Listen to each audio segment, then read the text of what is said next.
तो बच्चों मैंने आपको कल बताया था पर्सनैलिटी के बारे में। पर्सनैलिटी एंड पर्सनल ग्रूमिंग आपका, जैसे कि मैंने सिलेबस देखा होगा, सिलेबस भेजा था, देखा किसने? उसमें लिखा है पर्सनैलिटी एंड पर्सनल ग्रूमिंग, हमारा व्यक्तित्व और हम अपने व्यक्तित्व को कैसे निखार सकते हैं, पर्सनैलिटी को अपनी कैसे चांद लगा सकते हैं। जैसे फॉर एग्जाम्पल मैं आपको कुछ जर्नली बातों से शुरू करेंगे, क्योंकि वही वाली बात, अगर हम किताबी ज्ञान को एकदम पढ़ने लग जाते हैं तो थोड़ा सा बोरिंग हो जाता है। देखो, जब कभी हम अपने आप को तैयार करते हैं, तैयारी तो कहेंगे ना उसे, कपड़े पहनते हैं अच्छे। फॉर एग्जाम्पल तुम्हें किसी शादी में सम्मिलित होना है, शादी में सम्मिलित होने के लिए आप क्या क्या करते हैं जाने के लिए? बताओ जल्दी जल्दी। मैचिंग के कपड़े निकालेंगे, प्रेस करें, बिल्कुल। अगर प्रेस, दोबारा सुनो मेरी बात, बिल्कुल सही बोला, प्रेस नहीं करोगे तो क्या होगा? कोई शादी से तो नहीं, एक मिनट सुनो, प्रेस नहीं करोगे कपड़े, कोई शादी से तो बाहर कर नहीं देगा, क्या होगा?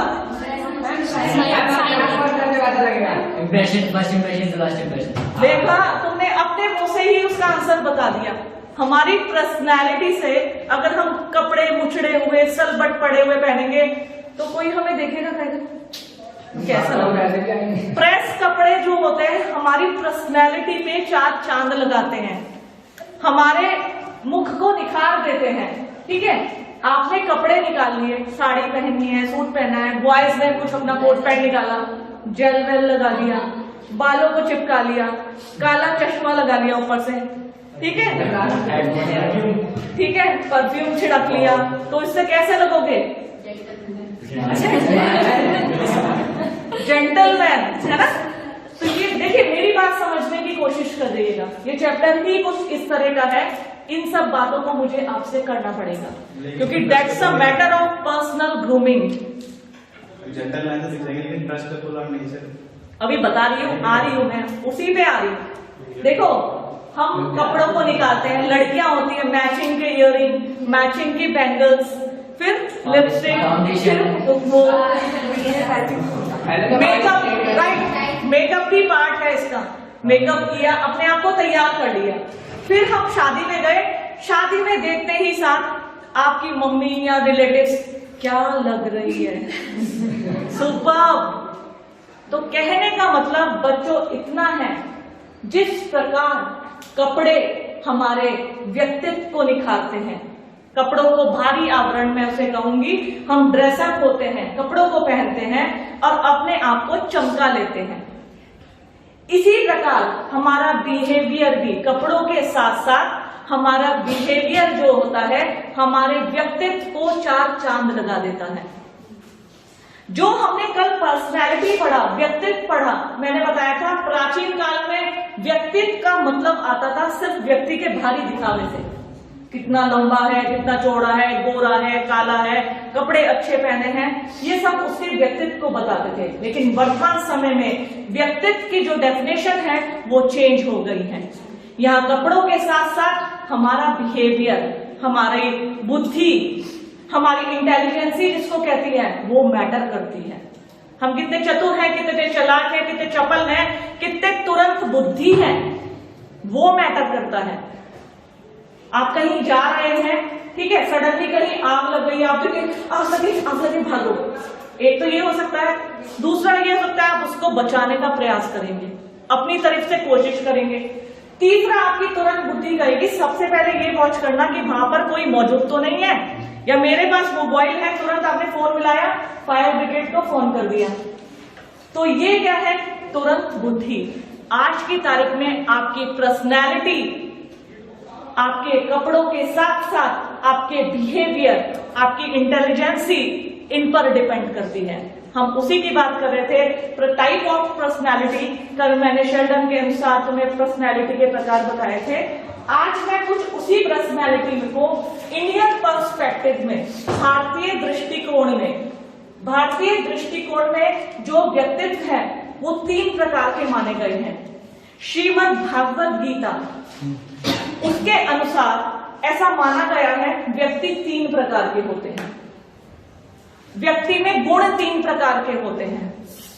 ऐसा माना गया था, सतोगुण, रजोगुण और तमोगुण, और उसी के आधार पर व्यक्तित्व का निर्धारण किया गया है, जिसमें श्रीमद् भागवत गीता में भारतीय दृष्टिकोण, इंडियन पर्सपेक्टिव के अनुसार, according to Indian perspective, Shrimad Bhagavad Gita के अनुसार व्यक्तित्व के 3 प्रकार हैं, 3 टाइप्स ऑफ पर्सनैलिटी। पहली है सतोगुणी व्यक्तित्व, रजोगुणी व्यक्तित्व और तमोगुणी व्यक्तित्व। पहला प्रकार देखिए, सतोगुणी व्यक्तित्व ऐसे व्यक्ति के लिए आता था जो बहुत बुद्धिमान, बहुत होशियार, बहुत दयालु, कृपालु। सतोगुण आता था ऐसे राजाओं के लिए, राजसिक गुणों के लिए सतोगुण लिया जाता था। राजसिक ऐसा माना जाता था जो राजा या राजा के प्रवृत्ति के लोग होते हैं, बहुत निर्मल, कोमल हृदय, दयालु होते हैं। बुद्धि, इनके साथ साथ वो बुद्धिमान भी होते थे। प्राचीन काल में जितने भी बड़े बड़े राजा, महाराजे या साम्राज्य, महाजनपद देखे गए और जो उनके राजा होते थे, उनको सबको इस श्रेणी में शामिल किया गया है, वो है सतोगुणी व्यक्तित्व। फिर से रिपीट कर रही हूं, सतोगुणी व्यक्तित्व का मतलब होता है जो कृपालु हो, दयालु हो, ईमानदार हो, सबको समदृष्टि हो, सबको समान रूप से देखने वाला। कहते हैं ना, राजा तो उस पिता के समान है, प्रजा उसकी परिवार है। वो सबको एक दृष्टि से, समान दृष्टि से देखता है। साथ में साथ बुद्धिमान भी होता है, चतुर भी होता है, तभी तो वो राज्य चला पाता है। बड़े बड़े, अगर हम इतिहास के पन्नों को खंगाले का मतलब देखें या पढ़ें, तो हमें देखने में आया बहुत से राजाओं के जो राज्य का काल है वो अति संक्षिप्त था, शुरू होने से पहले ही समाप्त हो गया था। सिर्फ उनके बुद्धि के कारण उन्होंने कुछ ऐसे कृत्य करे कि प्रजा ही उनको नापसंद करती थी और उनका शासन ज्यादा दिन चल नहीं पाया और वो समाप्त हो गया। तो सतोगुणी व्यक्तित्व ऐसे व्यक्तित्व के लिए आता है जो लोग बहुत बुद्धिमान, समय के पाबंद, ईमानदार, चतुर, दयालु, कृपालु होते थे, साथ ही साथ इंटेलिजेंट भी। उनमें शस्त्र चलाने में निपुणता होती थी, पढ़ने में निपुणता होती थी। और आज भी अगर देखो, बात प्राचीन काल की या पहले के काल की नहीं है, हम आज एग्जाम्पल लेते हैं इसका। धर्म को भूल जाइए, आप कास्ट को इस समय भूल जाइए, धर्म को भूल जाइए, रिलीजन एंड कास्ट मेरे सामने वो बिल्कुल मैटर नहीं करती। अगर आपके अंदर गुण है ईमानदारी का, दयालु है, कृपालु है, साथ में साथ आप बुद्धिमान भी हैं, आपको कोई शक्ति ऐसी नहीं है जो आगे निकलने से रोक सके। मैंने कई बार आपको एग्जाम्पल दिए हैं, कई बार आपको समझाया है और ये सब बातें बताई हैं कि आज की तारीख में, आज जिस प्रेजेंट एरा में हम लोग जिसे मॉडर्न एरा बोलते हैं उसमें जी रहे हैं, तो उसमें व्यक्ति के गुण कहाँ इंपॉर्टेंट होते हैं। व्यक्ति जाति से नहीं पहचाना जाता, व्यक्ति धर्म से नहीं पहचाना जाता। हमारी वर्तमान की राष्ट्रपति कौन है, जानते हैं आप कोई? द्रौपदी मुर्मू। सब जानते हैं ना? आवाज नहीं आई? Yes ma'am. आप जानते हैं वो किस उस जाति से है? एसटी क्या होता है? मैं scheduled tribe. Very good, scheduled tribe, वो अनुसूचित जनजाति से है। कहने का मतलब, मेरी बात समझो, आज आपके अंदर गुण है, आपके गुण आपको बिल्कुल ऊंचाइयों तक ले जा सकते हैं। आप ये भूल, मैंने कहा था ना, सफलता पैसों की मोहताज नहीं होती है। पढ़ने के लिए पैसे नहीं चाहिए, दिमाग चाहिए, बुद्धि चाहिए। आज इतनी स्कॉलरशिप्स हैं, इतनी सारी किताबें हैं। मैंने खुद आपको बताया, मैं बहुत अच्छी बैकग्राउंड से नहीं थी, लेकिन आज जहां मैं खड़ी हूं बहुत सॉलिड हूं, क्योंकि मैंने अपने पैरों पर खड़ा होना सीखा। और सिखाया किसने? मेरे पेरेंट्स ने। उन्होंने शुरू से ही मुझे बताया कि बेटा पढ़ने के लिए सिर्फ इसकी जरूरत पड़ती है। तुम्हें बताऊंगी ना कि पीएचडी तक मेरे कितने पैसे खर्च हुए, तुम कहोगे मैडम इतने का तो हम मोबाइल रिचार्ज कराते हैं। मैंने कितने कम पैसों में पीएचडी की है, कितने कम पैसों में अपने पेरेंट्स को ग्रेजुएशन, सिंपल सामान्य जाति से हो, कोई वो भी नहीं मिलती थी किसी स्कॉलरशिप वगैरह, लेकिन बहुत कम पैसों में सफलता हासिल की है। आज मैंने कोई कोचिंग भी नहीं ली थी जहां मैं आज इस प्लेटफॉर्म पे खड़ी हूं।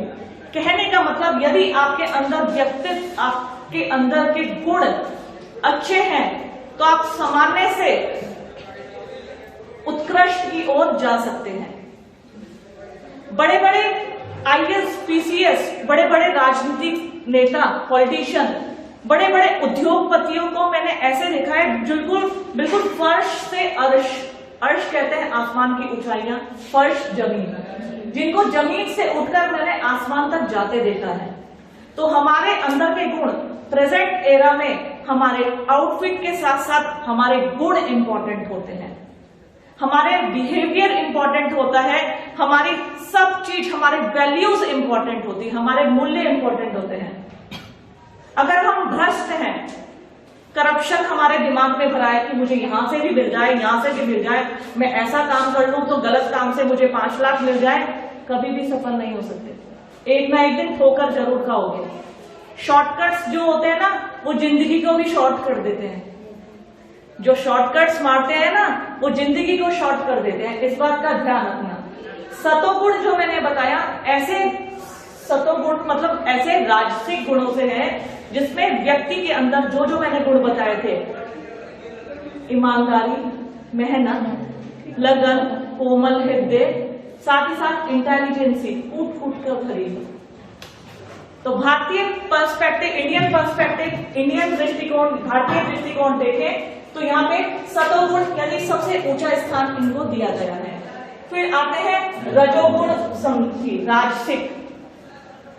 देखो, साधु, महात्मा, संत, बड़े बड़े राजा, इनको सम्मिलित किया जाता है रजोगुण में। रजोगुण में जो राजसिक जिसे कहा जाता है, राजा के दरबार में जितने भी राजा, उसके उत्तराधिकारी, मंत्री, जितने भी व्यक्ति होते थे, राजसिक में क्या होता था? राजसिक में थोड़ा एक तरह से ऐशो आराम को सम्मिलित किया गया। मेहनत, लगन, सफलता, ईमानदारी के साथ साथ ऐश आराम। ऐश आराम किसे कहते हैं? अच्छे भोजन, लग्जीरियस लाइफ, दैट्स ट्रू। इनको सम्मिलित किया जाता है, मतलब गुण उनमें होते हैं, लेकिन साथ ही साथ उनके रहने का तरीका, उनके खाने का तरीका, साथ ही साथ उनके हर चीज में तुम्हें ऐसा आभास होता है कि जैसा बहुत पैसे वाले हैं, बहुत अमीर हैं, अरे वाह, 5-5 गाड़ियां। यहाँ तो हम एक गाड़ी सोचते हैं, एक गाड़ी खरीद ले, उनके पास 5 गाड़ियां, 5 आलीशान बंगले या इतने महल। तो वो उन सबको सम्मिलित किया जाता है रजोगुणी व्यक्तित्व में।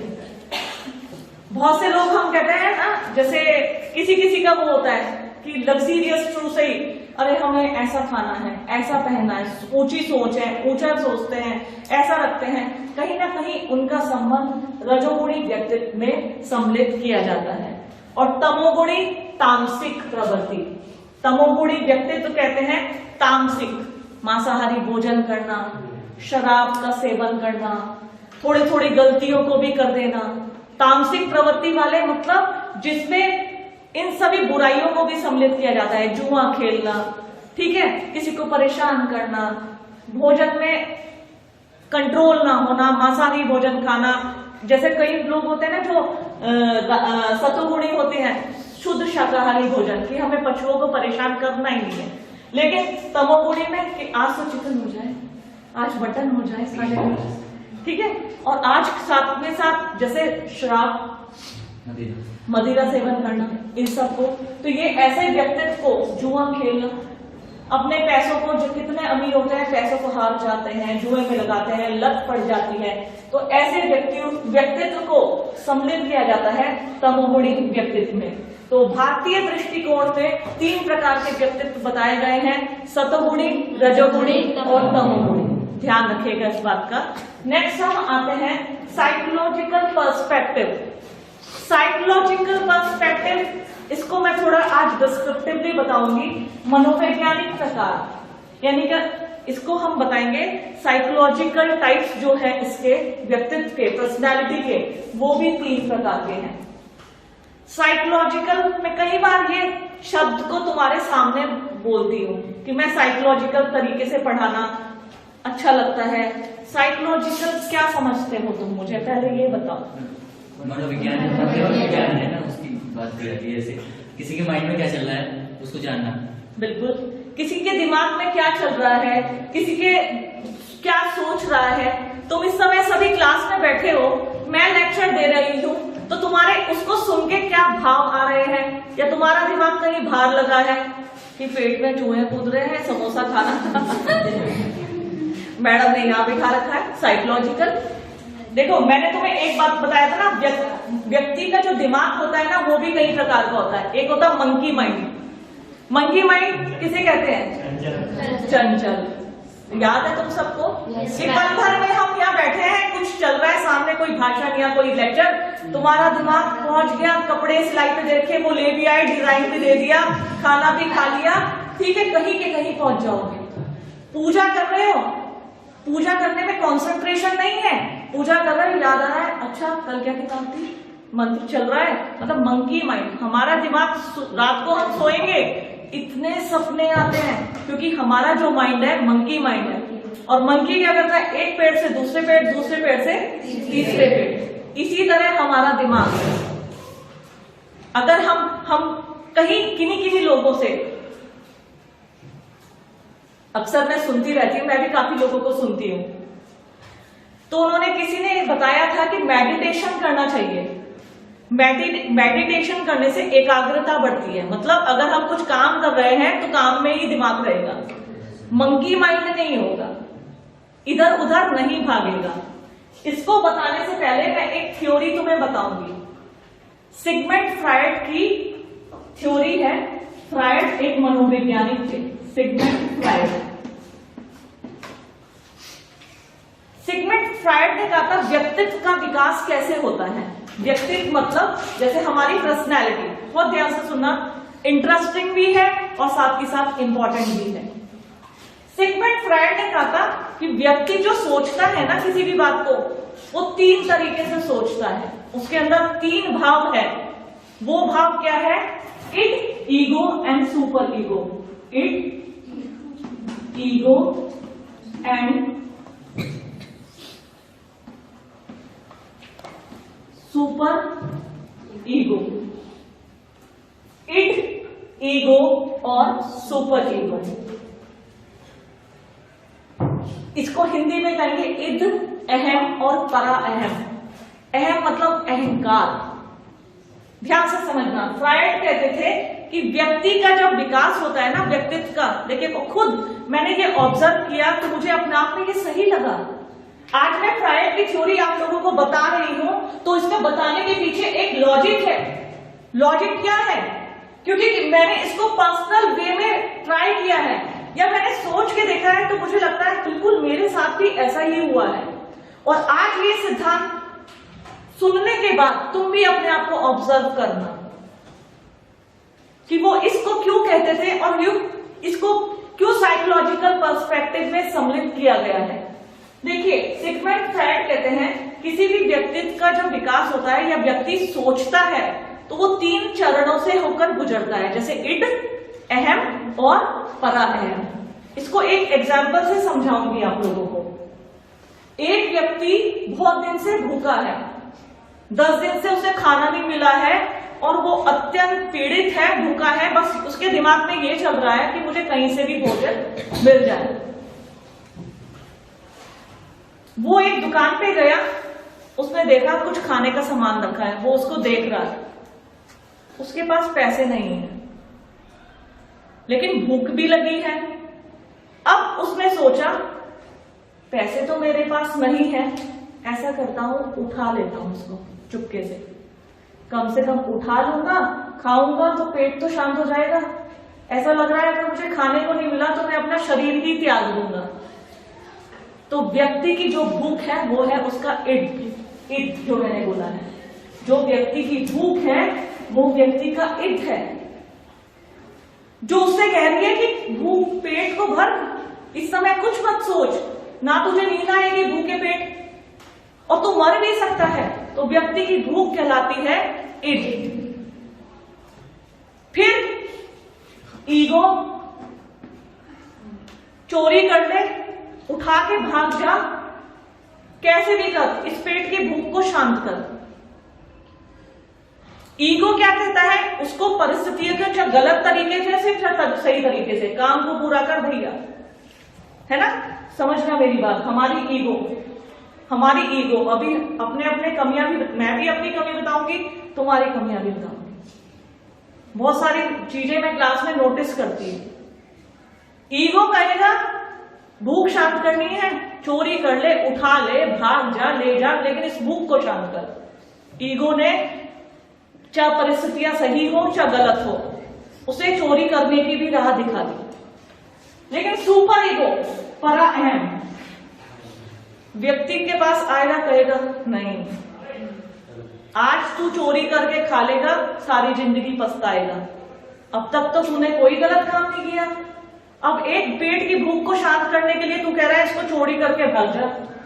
तू मान लिया चोरी कर लेगा, आज इस भूख को शांत कर लेगा, पर जिंदगी भर इसका पछतावा तेरे दिमाग में रहेगा कि मैं वो गलत कदम ना उठाता, आज मेरे मन में ये पछतावा कभी ना होता। व्यक्ति का परा अहम व्यक्ति को सिखाता है कि चोरी करना पाप है, गलत कार्य मत कर। मैं एक सलमान खान की पिक्चर देखी थी, शायद तुमने भी देखी हो, वो नाम तो मुझे याद नहीं है, कि जब वो सोचता है तो दो व्यक्ति ऐसे सीन लगे हुए निकल के आते हैं। हाँ आगे चल, बोले अरे नहीं भाई रुक जा, कुछ था ना, दो भूत निकल के आते हैं उसके अंदर से, हैं गॉड तो सी ग्रेट हो, ऐसे ही ना। कई बार जैसे फिल्मों में हम देखते हैं तो कोई व्यक्ति सोचता है तो पीछे से एक आत्मा टाइप सोल निकल के आती है, चल आगे बढ़ जा, इस काम को कर। दूसरी कहती है नहीं बिल्कुल मत कर, रुक जा, ये तुझे गलत बता रहा है, गलत राह पे ले जा रहा है। That is our ego and super ego. वो हमारा अहम और परा अहम है। अहम तो हमें कहता है जा ले, कर ले, क्या देख रहा है, चोरी गलत है, चोरी कर ले, काम तो हो जाएगा तेरा। परा अहम कहेगा कभी मत कर, इस चीज को करेगा सारी जिंदगी पछताएगा, इस चीज को मेहनत करके शान के साथ जिएगा। तुझे भूख शांत करनी है, चल 2 मिनट किसी की लेबर कर ले, मेहनत कर ले, उस 2 पैसों से तू कमा के खा, वो भूख जो शांत होगी ना, तुझे मन भी तसल्ली होगी, दिमाग भी सेटिस्फाई होगा और तू जिंदगी शान से जिएगा। तो कहने का मतलब, फ्रायड कहते थे सेम हमारे साथ भी ऐसा होता है। कई बार परिस्थितियां ऐसी होती है, अनुकूल और प्रतिकूल हमारे सामने आती है। मुझे कुछ काम था, पैसे चाहिए थे, मम्मी कहती मैं तो नहीं दूंगी, अब क्या करूं, मम्मी ने तो मना कर दिया, पैसे भी चाहिए, अब मम्मी से पूछो ही मत, उनके पर्स से निकालिए। अब तो ये हो सकता है उनसे पूछो ही ना, वो तो मना कर रही है, लेकिन उनको मैं कैसे समझाऊं, मैं अपनी जगह सही हूं, मुझे पैसे दे दो और कल तक मैं आपके वापस कर दूंगी, पर वो दे ही नहीं रही है, मान ही नहीं रही है, तू पक्का वापस नहीं करेगी, जबकि मुझे पता है मेरे पैसे आने हैं, आप प्लीज दे दो, वो मान नहीं रही। चुपचाप मैंने उनके पर्स से पैसे निकाल के अपना काम कर लिया, सिंपल ना, उनको पता चला, मेरा काम भी हो गया। लेकिन मेरे जो परा अहम है, उसने कहा कि तुमने अपनी माता को बिना बताए कहीं ना कहीं उनको ठेस पहुंचाई है और तू इस काम को कर लेगी, पछतावा सारी जिंदगी रहेगा। कई बार जैसे क्वेश्चन पेपर में अक्सर बच्चों को, क्योंकि मैं प्रोफेसर हूँ, एग्जाम में ड्यूटी लगती है, कुछ बच्चे चीटिंग करते हैं, मैंने अपने सामने कितने बच्चों को पकड़ा है। तो कई बार मैं फिर ये सोचती हूँ बच्चे चीटिंग क्यों करते हैं, जितना ये लिख के लाए हैं इतना लिखने में समय लगा होगा, या तो इनका दिमाग इतना भी काम नहीं करता कि इसको रीडिंग करके उसे लिख पाए। तो कहीं ना कहीं हमारे सबके सामने ऐसी कंडीशन आती है। बताना तो था कि बर्थडे पार्टी में जा रही हूं, बता रही हूं कि लाइब्रेरी में जा रही हूं, क्योंकि बर्थडे पार्टी बता दिया तो दादी जाने नहीं देगी, कहेगी यही काम है, घूमने जा रही है, जबकि ऐसा कुछ भी नहीं है, सहेली का बर्थडे है, दादी मैं तो लाइब्रेरी जा रही हूं। तो कई बार ये हमारा इड, अहम और पराअहम ही हमारे व्यक्तित्व को बनाता और बिगाड़ता है। किसी बात किन्हीं चीज आ जाती है, मैंने कितने लोगों से बात की, कितने लोग अपने समस्याएं लेके आए, तो उन्होंने बताया हमारे साथ एक ऐसी प्रॉब्लम आ गई थी, वो दिन और आज का दिन हमने कभी गलती नहीं की।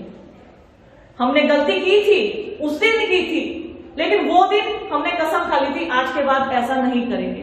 तो फ्रायड सही कहता है, हम अपनी इड, ईगो और सुपर ईगो से भी सीखते हैं, अपने व्यक्तित्व को निखारते हैं। ये हमारे व्यक्तित्व को बनाता बिगाड़ता दोनों है। हम न्यूज चैनल में न्यूज देखते हैं, फला अधिकारी 10 करोड़ के उसके घर से कैश निकला, इतना निकला, ऐसे निकला। तो कहने का मतलब कुछ लोग लेने के बाद संतुष्ट रहते हैं, पकड़े जाते हैं तो फिर वो हाईलाइट हो जाते हैं, जब जाहिर हो जाता है तो इज्जत क्या होती है, सब जगह उछल जाती है। तो कहीं ना कहीं फ्रायड की जो ये थ्योरी है, id, ego and super ego, हमारे व्यक्तित्व के लिए इसको बनाती और बिगाड़ती है। छोटी छोटी बातों में क्लास में ठेस लग जाना। मैं देख रही हूं, एक दिन मैंने ड्रेस के लिए 3 बच्चों को बाहर निकाला था। हालांकि डिपार्टमेंट जाती मुझे पछतावा हुआ था, सचिन भी था उसमें, मुझे लगा, और पारस तुम भी थे, तुम भारी बैठ के पड़े थे, फिर मुझे लगा मुझे ऐसा नहीं करना चाहिए था, बच्चों को मौका देना चाहिए था। मैंने रियलाइज किया मुझे अपनी गलती, लेकिन वो 3 अच्छी लड़कियां उस दिन के बाद आज तक मुझे क्लास में नजर नहीं आई, यानी उनकी ईगो हर्ट हो गई। मैडम ने हमें क्लास से निकाल दिया था, अब हम क्लास में नहीं जाएंगे। टीचर को अपनी गलती रियलाइज, एज अ टीचर मैंने फील किया। आज किसने मुझसे पूछा था, मैडम मैं ड्रेस में नहीं बैठ जा, मैंने कहा बेटा बैठ जा, कोई बात नहीं। कई बार सर्कमस्टेंस ऐसी होती है, ड्रेस है, एक ही जोड़ा है, प्रेस नहीं है, या धुली नहीं थी, या कहीं और जाना था, लेकिन मेरा बच्चा क्लास तक तो चल के आ रहा है ना। तो मैंने अपनी रिस्पॉन्सिबिलिटी को उस दिन रियलाइज किया। फोर्स तुमको सबको करूंगी, कोई बात नहीं, एक दिन आ गए, कोई ऐसी बात नहीं है, मैं तुम्हें क्लास में बैठने को मना नहीं करूंगी, लेकिन हाँ रोज रोज आओगे तो उसकी मैं परमिशन भी नहीं दूंगी। लेकिन मुझे उन लड़कियों की ईगो भी पता चल गई, ईगो हर्ट हो गई। मैडम ने आज हम तो इतने इंटेलिजेंट थे, तनु मैडम ने क्लास से निकाल दिया। तो इन सब चीजों को दिमाग में नहीं रखना, मन में नहीं बिठाना, ये हमारी पर्सनैलिटी पे बैड इफेक्ट भी डालती हैं, गलत इंप्रेशन जिसे कहते हैं। अब हम आते हैं उन साइकोलॉजिकल टाइप में। साइकोलॉजिकल टाइप में हमारी जो पर्सनैलिटी होती है वो 3 प्रकार की होती है, अंतर्मुखी, बहिर्मुखी और अभयमुखी। अंतर्मुखी इंट्रोवर्ट इसको बोलते हैं। इंट्रोवर्ट मतलब हम कहते हैं ना किन्हीं लोगों को अंदर ही रखते हैं बातों को, बस आंखें चलती रहेंगी, मतलब बाहर उठ के नहीं आता, अंदर ही चलता। अच्छा ठीक बताऊंगी तुझको, मैं टाइम आने में बताऊंगी। मतलब निकलता नहीं है मुझसे, सोचते हैं, और उनका चेहरा अंदर ही अंदर चक्की चलती रहती है। कहने का मतलब अंतर्मुखी व्यक्ति अपने भावों को बाहर व्यक्त नहीं करते, सोचते रहते हैं, अंदर ही डिसीजन ले लेते हैं, अंदर ही किसी व्यक्ति के बारे में राय बना लेते हैं। ये तो बहुत खराब है, अब तो इसके साथ कभी बैठना ही नहीं है, ठीक है। अंदर ही अंदर सब कुछ उनके चलता रहता है। इंट्रोवर्ट उसको बोला जाता है अंतर्मुखी। एक होते हैं बहिर्मुखी, जो कुछ होता है मुंह से बोल पड़ते हैं, अच्छा है बुरा है, जिसे हम बोलते हैं बक्कड़, चपड़ चपड़ चपड़ चपड़ बोलता रहता है, बोलता रहता है, बोलती रहती है। अरे कितना बोलती है ये लड़की, है ना। जो व्यक्ति अपने भावों को व्यक्त करता है, आज पता क्या हुआ, आज तो मुझे सुबह ऐसा सपना आया और सपने में मैंने पता क्या देखा, तेरे को ही देखा। बोलते मतलब बोलते रहना, भावों को व्यक्त करना। हंसी है, आज पता मैंने खाने में क्या खाया, आज की सब्जी में तो नमक ही नहीं था, मम्मी ने नमक ही नहीं डाला। मतलब हर चीज को बताना। आज मेरी दादी बीमार है, मुझे बहुत बुरा लग रहा है। आज मैं बहुत खुश हूं, पता क्यों, हम जयपुर जा रहे हैं। हर चीज को एक्सप्रेस करना। बहिर्मुखी व्यक्ति अपने भावों को, अभिव्यक्ति को बाहर परोस देता है। परोस देता है इन द सेंस सब कुछ बता देता है, इसको कहते हैं एक्सट्रोवर्ट। उभयमुखी दोनों। अंतर्मुखी भी बहिर्मुखी भी। जब वो खुश होते हैं तो वो बहुत बात करते हैं, जब वो दुखी होते हैं तो उनसे कितने भी क्वेश्चन कर लो उसका रिप्लाई जो माइकल लाल दे दे है ना, जिसे कहते हैं ना मूडी। मूडी नहीं कहते हैं, ये तो बहुत मूडी है। अपना आप खुश होगी तो ये हमेशा बड़ी भंडारा खाने भी चलेगी, और जब इसका मन नहीं होगा तो ये कॉलेज की कैंटीन तक भी नहीं जाएगी। तो इसको हम बोलते हैं एम्बिवर्ट, अंतर्मुखी, बहिर्मुखी और अभयमुखी। तो व्यक्तित्व के 3 प्रकार होते हैं, साइकोलॉजिकल टाइप,